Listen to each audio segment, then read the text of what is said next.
नमस्कार। चौथा पाया में आपका स्वागत है। मैं हूं आपके साथ सुरेश। अब हर दिन आंदोलन होगा, हर दिन सड़कें जाम होगी। कोई मुझे एक बार छेड़ेगा, मैं उसे 100 बार छेड़ूंगा। इन शब्दों के साथ में राष्ट्रीय लोकतांत्रिक पार्टी के मुखिया और नागौर से सांसद हनुमान बेनीवाल ने अपनी ताकत मंगलवार को नागौर में दिखाई। पशु मेला मैदान में बड़ी संख्या में लोग इकट्ठा हुए और इस ताकत का नतीजा था कि रात को 2 बजे बाद प्रशासन को यानी जिला कलेक्टर को धरना स्थल पर जाना पड़ा और जो मांगें रखी गई थी उन मांगों पर सहमति प्रदान करनी पड़ी। उसके बाद में धरना उठा।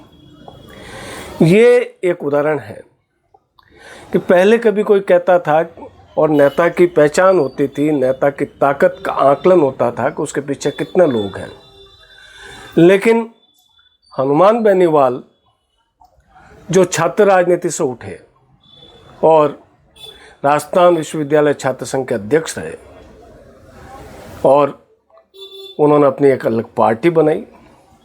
पहले वो निर्दलीय भी जीते और अपनी पार्टी बनाई आरएलपी, और आरएलपी का पिछली विधानसभा में तो प्रदर्शन बहुत अच्छा रहा कि उसके 3 विधायक पहुंचे।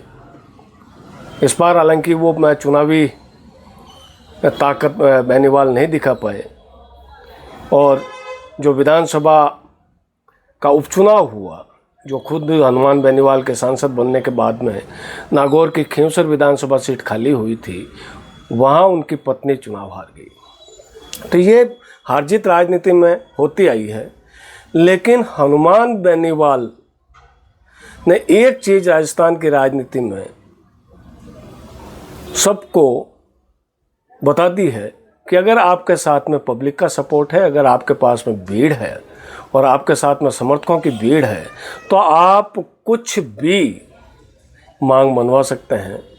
ये हनुमान बेनीवाल ने कल साबित किया। इससे पहले भी कई बार वो इस तरीके का आंदोलन कर चुके हैं। जोधपुर में भी उन्होंने यहाँ पे रावण का चबूतरा मैदान में एक तरीके का आंदोलन किया था। रात को 1:30 बजे 2 बजे जाके प्रशासन को उनके सामने झुकना पड़ा था।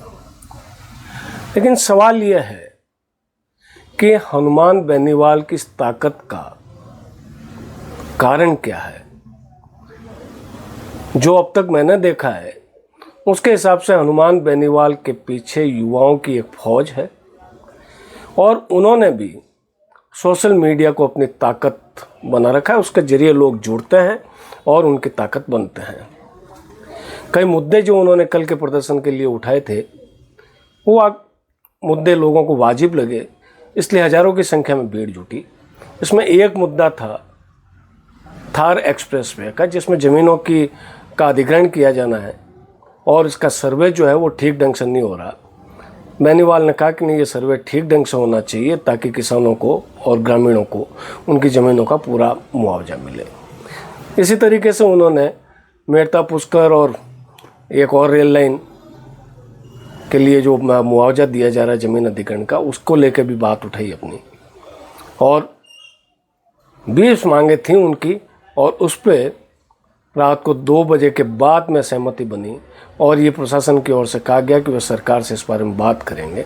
इससे पहले हनुमान बेनीवाल ने जो अपने भाषण में जिस तरीके की बातें कही वो गौर करने लायक है कि क्या वो आज की राजनीति के अनुरूप बातें हैं, जिसमें उन्होंने कहा कि आप सड़कों पर उतर जाओ, भ्रष्टाचारियों का मुंह काला करो लेकिन ईमानदार का मुंह काला मत कर देना, सवाल करना सीखो, जो आज की तारीख में मुझे लगता है बहुत मुश्किल है। और वो ये कहते हैं कि आप अन्याय के खिलाफ लड़ो, अगर कोई पुलिस वाला आपको रोके तो आप उससे भिड़ो, अंदर चले जाना, जेल चले जाना। इंदिरा गांधी के वक्त में इंदिरा गांधी के साथ में जो जेल गए वो मंत्री और विधायक बने, सांसद बने, आप भी उतर जाओ। तो ये इस तरीके की बातें युवाओं में कह के वो युवाओं को अपना बनाते हैं। और लेकिन ये सारी घटनाओं के पीछे क्या ये तो नहीं कि पिछले दिनों हनुमान बेनीवाल का जो पैतृक मकान है उसमें भाई के नाम का एक बिजली कनेक्शन जो है वो राशि बकाया होने की वजह से काट दिया गया। हनुमान बेनीवाल के भाई जो विधायक थे उनको मकान खाली करने का नोटिस मिला, खुद हनुमान बेनीवाल को मकान खाली करने का नोटिस मिला, तो क्या ये आज की राजनीति के अनुरूप है? लेकिन हनुमान बेनीवाल अपनी ताकत के साथ में बात करते हैं, इन्होंने कल फिर दिखाया। और चूंकि अभी क्षेत्रीय पार्टियों का जोर है तो हनुमान बेनीवाल एक बार अपने चुनाव में ताकत दिखा चुके हैं, खुद लगातार MP बन के अपनी ताकत दिखा रहे हैं। लेकिन आगे क्या जो राजनीति होगी।